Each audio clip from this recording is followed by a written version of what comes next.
Bun, primul subiect.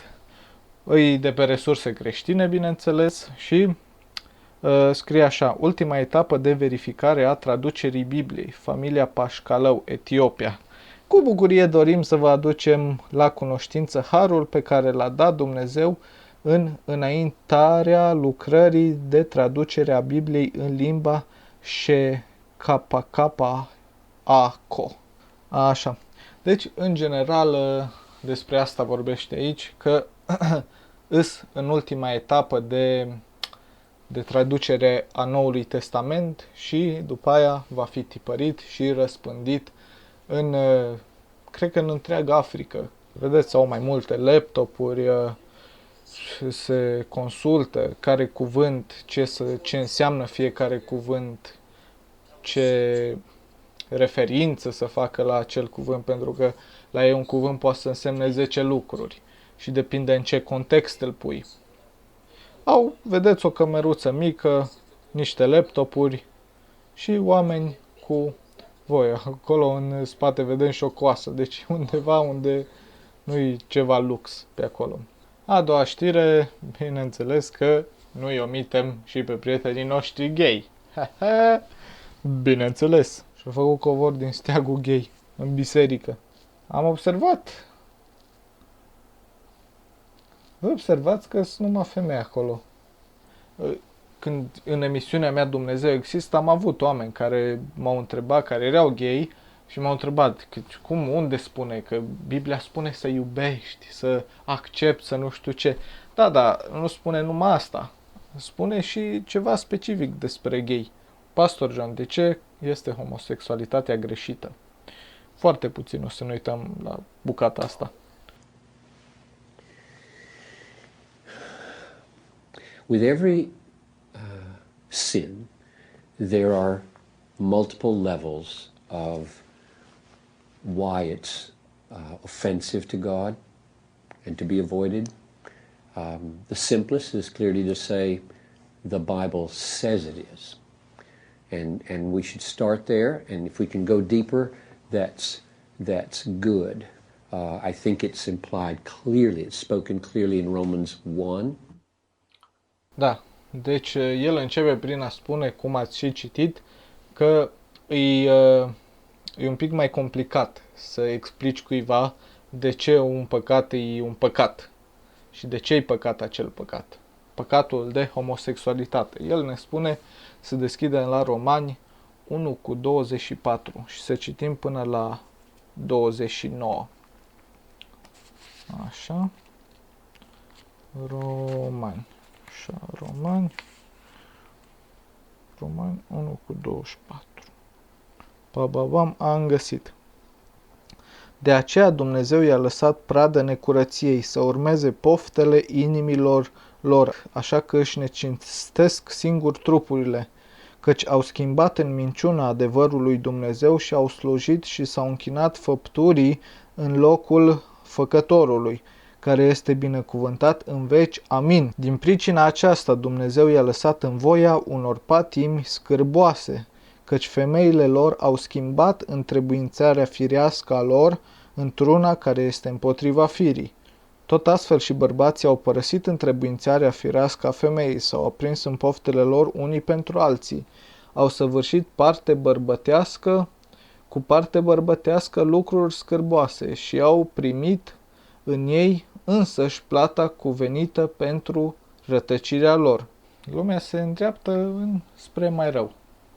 Dar noi creștinii, cum a spus și data trecută, trebuie să rămânem tari și atunci se va vedea cine e cu adevărat creștin sau cine e doar așa din gură creștin. De un timp încoace tot citim materiale și știri de pe resurse creștine.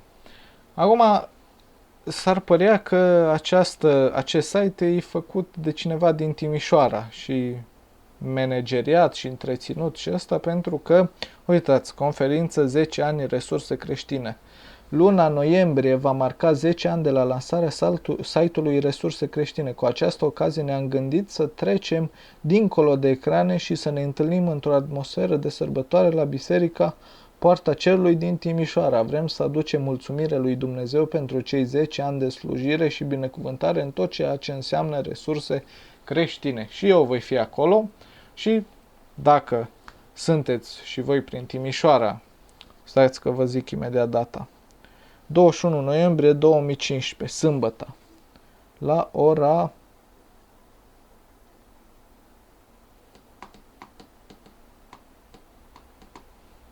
nu știu la ce oră. Nu știu încă ora, dar o să anunț în episodul următor, o să mă interesez ora. Acum, de câte ori nu ați auzit acest subiect, evoluție versus Dumnezeu? Adică, omul s-a tras din maimuță, după aia a evoluat și nu știu ce. Am descoperit acum un videoclip foarte tare, o să-l vedeți în... mă scuzați? O să-l vedeți în descriere. Îi, practic, întreabă realizatorul documentarului pe aceștia, păi arătați-mi vreo dovadă că acest proces e adevărat, adică o creatură poate evolua atât de mult și se poate schimba atât de mult încât să devină altă creatură. Nu, cum se spune despre noi, că am evoluat din maimuțe și am ajuns așa. Da? E foarte tare. Vreți să ne uităm un pic la el? Hai să ne uităm un pic la el. You're an atheist? I am definitely an atheist, yes. Now, why are you an atheist? Why am I an atheist? Because there is no God. Atheism assumes that you can disprove the existence of a God. Agnostic is a more correct term, but I'm an atheist. Are you an atheist? Yeah. I am an atheist, yeah. I am, yes. I am. So you're not an atheist? No, I'm not. So you're leaning that way because of evolution? Yeah. I don't believe in there's a guy in the sky that lives in the sky. You believe in evolution? Of course I do, yes. Live science says of Darwinian evolution, it can turn dinosaurs into birds, apes into humans, and amphibious mammals into whales. What Darwin showed in his work on evolution and natural selection is that we don't need to invoke any supernatural force or power to account for the development of life through time on Earth. The ongoing processes that are observable in today's world. You think it's a belief? I think it's just fact. I think more like facts. There is too much evidence to ignore. Do you think it's a belief? No, it's science. It's the way it happened. It's logical. You know, all the scientists pretty much agree with it. It's more of a fact. When did you start to believe? When I started to think for myself. When did you start believing? When I took my first biology class. It all started to make a lot of sense. The teacher made it very easy to understand. Partea faină imediat începe. Really trust the scientific community. Makes more sense than any religion or anything. The fossils they found of all the cavemen, the Homo sapiens, the dinosaurs, it shows clear evidence. I believe in science. What's your major here at this university? Biology. Your biology major? Yeah. You believe in evolution? Yes. What's your major? Geology. Chemistry? Biochemistry. Environmental science and policy. I'm a physicist. Biochemistry. Okay, do you believe in evolution? Yes, I do. Do you believe in evolution? Yes, I do. Of course. Yes, I do. I do believe in evolution. You believe in evolution? Yes. Are you a strong believer? Yes. Are you a strong believer? Yep. Yes. Yes. Absolutely. A scientific method is based on the collection of data through observation and experimentation. Science Daily. Could you give me some observable evidence that evolution is true? Something I don't have to receive by faith. Yeah. Some observable evidence. I mean, take a look at what happened 65 million years ago. Hang on, I can't. That's 65 million years ago. I believe, millions of years. So that can't be observed. We can trace the evolution through the fossil record. Could you be specific? Just give me one. Between 6 and 7 million years ago. Hundreds of thousands to millions of years? So it's quite a long time. Yes. Millions of years. Yes. So it can't be observed. Evolution is... Deci ce spune el aici? Că toate fosilele ce au fost descoperite zice că sunt de milioane de ani în urmă. Păi și atunci cum îți dai seama că alea sunt de milioane de ani acolo? Cum? Cum? is not testable over time. We are condemned to live only for a few decades. And that's too slow, too small a time scale to see evolution going on. Cât trăim noi e prea scurt pentru a observa evoluția. So could you give me one piece of observable evidence for Darwinian evolution? Okay, I would point to, as one great example is look at the genetics of the stickleback. What's that? So stickleback fish are a very interesting collection of species. Deci spune cum a trecut ceva de la o specie la alta. Cum a evoluat? Dacă toți am ieșit dintr-un singur, că asta e teoria, că dintr-o singură chestie am evoluat toți, așa. Și asta întreabă, cum de la o specie la alta am trecut? Și ăștia dau exemple cum un pește a evoluat tot într-un pește, dar un pic mai modificat. Niciunul nu dă exemple de o specie, de exemplu, de pește care s-a transformat într-o reptilă sau ceva. Deci peștele a rămas tot pește, pasărea a rămas tot pasăre, numai că i-a crescut un pic ciocul mai lung, creasta mai nu știu ce, deci o să vedeți aici e foarte, foarte tare bucata asta, pentru asta merită să vă uitați. That were recently isolated after the end of the Ice Age. What did they become? În ce s-au There transformat? are various species of sticklebacks. They stayed as fish. Au rămas pești. Well, of course. Can you think of any observable evidence where there was a change of kinds? Fish. Human beings are still fish. Human beings are fish? Yes, of course they are. How long did it take? A couple billions of years, millions. A couple of millions? How is that observable? It's not. We came out of the ground as a mammal, and one mammal created... Come out of the ground? Didn't we come out of the sea? Huh? Well, initially in the beginning, we came out of the ground and the sea. After the great destruction of the... So did we have lungs or gills when we came out of the sea? You want to know something?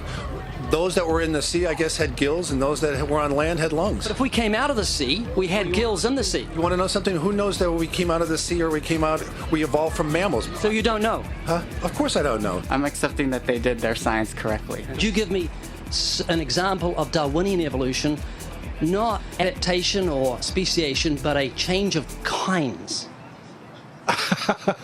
These are changes of kinds. They're still fish. They're distinctly different fish. Deci la el se schimbă specia numai dacă se schimbă un pic o aripioară sau o branhie sau nu știu ce. Wow.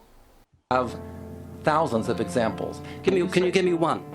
I can give you thousands. Just one. For instance, I would say look at Lenski's experiments with bacteria then. So what did the bacteria become? The bacteria are still bacteria, of course. That's not Darwinian evolution. That's not a change of kinds, is it? It is a change. It is a change in the genetic makeup of the bacteria, which is still bacteria. So what did the bacteria become? A new kind of bacterium. So it's still bacteria. There's no change of kinds. To summarize, the observable evidence that you give me for Darwinian evolution is bacteria becoming bacteria. No, it is bacteria acquiring new metabolic capabilities. You said before that there is lots of evidence for evolution. I just want one observable evidence for Darwinian evolution. No, just one. But I gave you some. You don't want... Not some, I want one. You don't want that. I want one. Yes, I do. I'm pleading with people. You asked me to tell you when I've watched one species evolve into another. Isn't that right? No, one kind into another. There's 14 different definitions of species. So I want a change of a kind. When you're talking about kinds or change in families, you're actually talking about macroevolution. You're talking about changes on the level that separate, say, cats from dogs. So could you give me any examples of Darwinian evolution? Well, when you say examples of that, then you have to sort of look at over a longer time frame. It has nothing to do with faith. Faith is something that I have to, unseen, I have to believe in. That's it, unseen. Look, do you believe evolution? Of course I do. Are you a believer in evolution? Yes, I am. When did you start to believe evolution? I started to believe evolution when I started to think out for myself. Is evolution a belief? Well, you know something? Evolution is a thought process. Is coming to terms and checking out all the alternative. Niciunul nu a fost în stare să dea un exemplu de specie care s-a transformat în altă specie. Adică nu că o pisică i-a crescut coada mai lungă și are urechile altcumva. Nu, să zici că o pisică s-a transformat în maimuță sau ceva. Deci cum spune despre om că s-a transformat din maimuță, nu? Deci niciunde nu poți găsi că o specie, un fel de specie de animal s-a transformat în alt fel de specie de animal. Uitați-vă și la emisiunea mea Dumnezeu există. Acolo vorbesc din Biblie și discutăm subiecte interesante și acolo. Acum, emisiunea a fost un pic cam scurtă. Asta e. Sper data viitoare să o facem live și o să vă anunț când facem live și s-ar putea să avem și un invitat. Vă mulțumesc că v-ați uitat și nu uitați să dați jos comentarii.